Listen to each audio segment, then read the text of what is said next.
Comment l'hypnose spirituelle peut faire gagner du temps et même beaucoup de temps à un praticien et aussi à son consultant? Eh bien, c'est ce que je vous propose de voir dans cette vidéo à travers une étude de cas. Je vous retrouve juste après ça.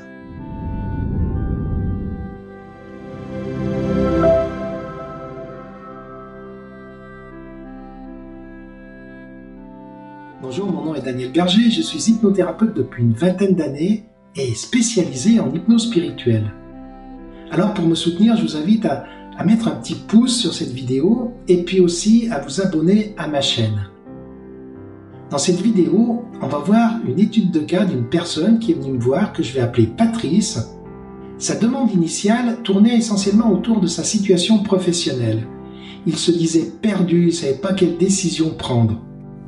Il avait une activité professionnelle très lucrative, il aimait beaucoup ce qu'il faisait, par contre, il savait qu'il allait devoir se reconvertir parce que cette activité allait disparaître à plus ou moins long terme.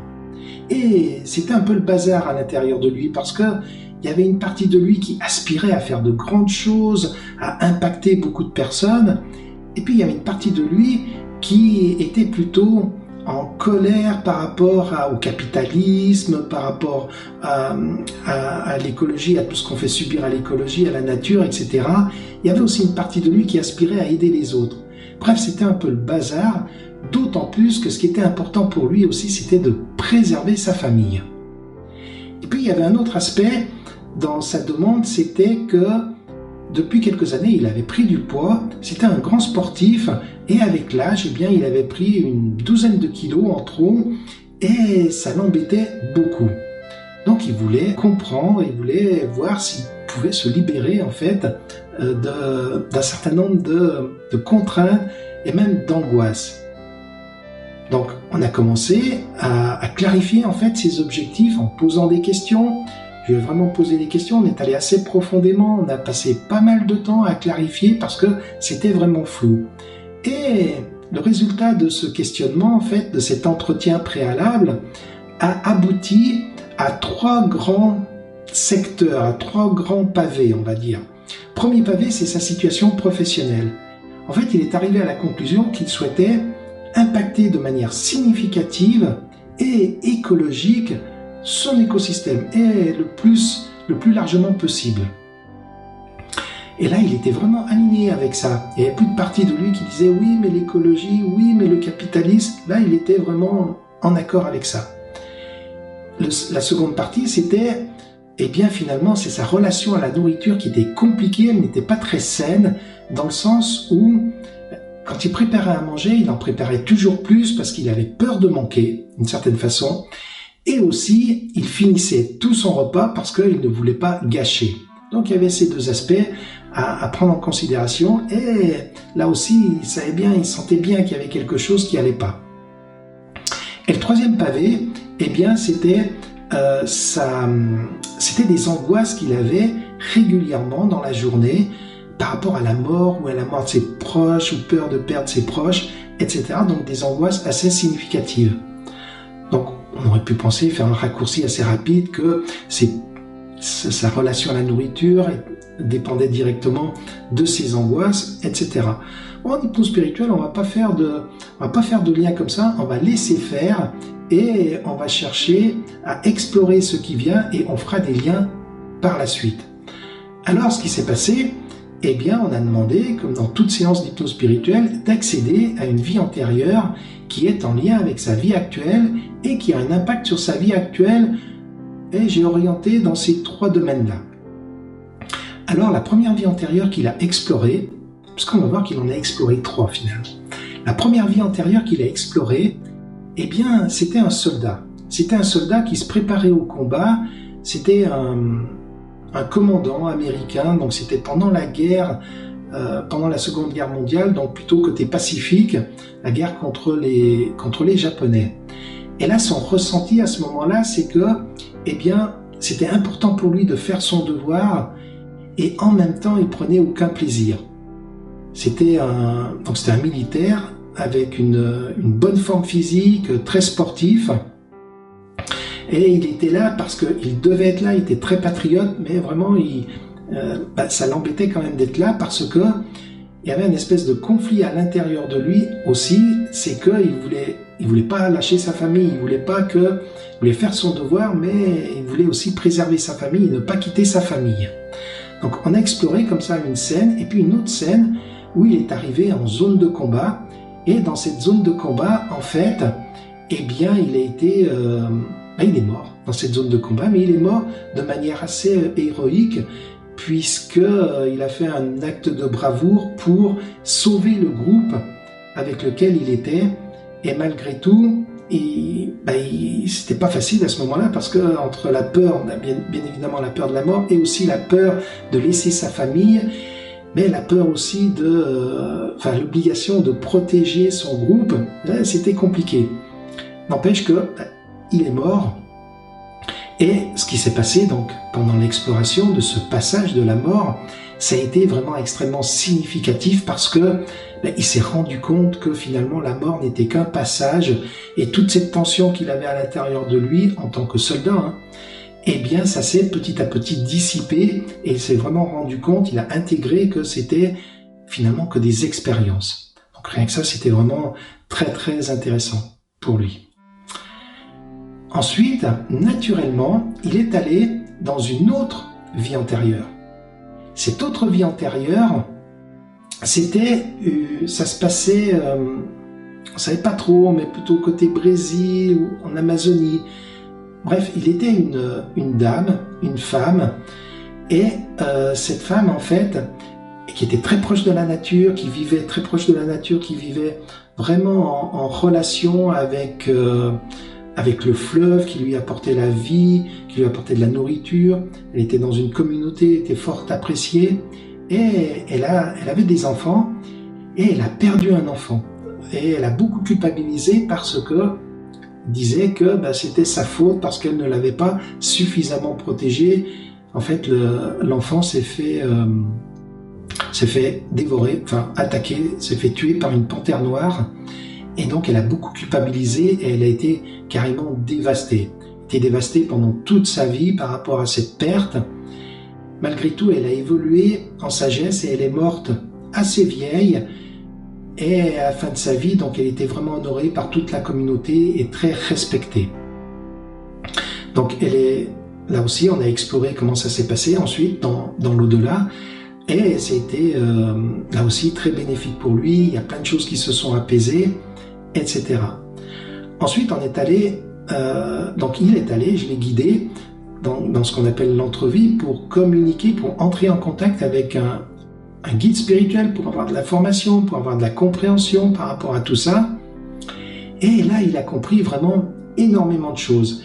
Il a compris qu'effectivement, cette peur par rapport à ses proches, cette volonté vraiment où il devait protéger, préserver ses proches, ça venait de cette incarnation en tant que quand il était dans la peau de cette dame dans l'Amazonie.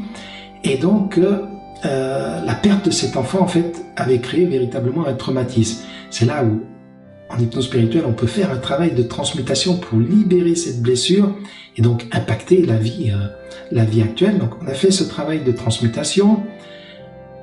Avec le guide, il a compris aussi que cette vie où il était soldat, en fait, il y avait ce conflit intérieur entre protéger sa famille, protéger son groupe en sacrifice, puisque finalement il s'est sacrifié pour sauver son groupe, et qu'il aurait peut-être pu faire autrement, qu'il avait peut-être choisi une situation extrême, qu'il aurait pu y mettre plus de mesures dans ses actes. Et aussi là, il a compris que la mort c'était un passage, et que que la vie finalement c'était une expérience. Ça a été très impactant, ça a été très émouvant à ce moment-là. On a demandé au guide aussi, par rapport à son poids, qu'est-ce qu'on pouvait lui dire, et est-ce que dans ces deux vies, il y avait des choses qui pouvaient influencer son rapport à la nourriture actuelle. Et en fait, son guide lui a dit que non, ça venait d'une autre vie. Alors, on est allé explorer l'autre vie qui était en lien avec cette vie actuelle par rapport à la nourriture. Et là, il était dans cette vie antérieure, il était dans le désert, et il était vraiment démuni. il manquait vraiment de nourriture, la vie était rude, très très rude. Comme il disait, la vie est sèche. Et donc son cœur était sec aussi, il était très en colère, il avait une vie difficile, il était en colère contre la nature, et il avait beaucoup d'amertume, et toute cette amertume, il l'a gardée toute sa vie, il est mort vraiment avec pas mal de colère et pas mal d'amertume. Et donc, on est passé par la mort, là aussi, il est allé dans l'au-delà, et dans l'au-delà, on a pu libérer, on a pu transmuter cette colère, cette amertume, et voir ensuite comment ça pouvait impacter, toujours avec l'aide de son guide, comment ça pouvait impacter sa vie actuelle. Et donc, avec ces 3 vies antérieures, eh bien, il a vraiment pu travailler sur les 3 sujets qu'on s'était donné au début comme objectif. Le résultat de ça, le résultat de cette expérience, c'est que dans sa vie professionnelle, eh bien, son guide, il a eu des informations, il a eu de la compréhension, et il a vraiment compris avec clarté, il s'est aligné avec le fait que sa mission, ce qui était important pour lui, c'était d'impacter de manière significative et de manière écologique, en fait, ses proches, son écosystème, et peut-être même plus grand. Et qu'il savait peut-être pas ce qu'il allait faire, mais en tout cas, ça lui a donné de la confiance que c'était ça sa voie. Et ça, c'est super important parce que ça lui a permis de se détacher de la stratégie à mettre en place ou des moyens à mettre en place et plutôt de se focaliser sur ce qu'il voulait vraiment. Et là, c'est ça qui est intéressant parce que vraiment, toutes ces parties de lui étaient en accord et donc il avait vraiment beaucoup de cohérence et donc vraiment aligné et centré par rapport à par rapport à cette mission, ou du moins sur le plan professionnel. Et c'était vraiment très, très intéressant de voir, très, très impactant de voir comment il était centré, aligné par rapport à ça. Après, comment ça allait le faire? Et peu importe, à partir du moment où il avait cette énergie qui était centrée, qui savait que c'était ça, c'est sûr qu'il allait voir les opportunités qui allaient se présenter à lui. Et inévitablement, il y a des opportunités qui vont se présenter à lui quand il est dans cette énergie-là. Alors que précédemment, quand il est dans l'énergie de la confusion, c'est sûr qu'il ne les verra pas, les opportunités. La deuxième chose, c'est la transmutation de la culpabilité ainsi que la mort aussi du soldat a permis vraiment d'apaiser cette angoisse qu'il avait par rapport à la mort et aussi par rapport à préserver ses proches. Là, il s'est vraiment libéré de ça.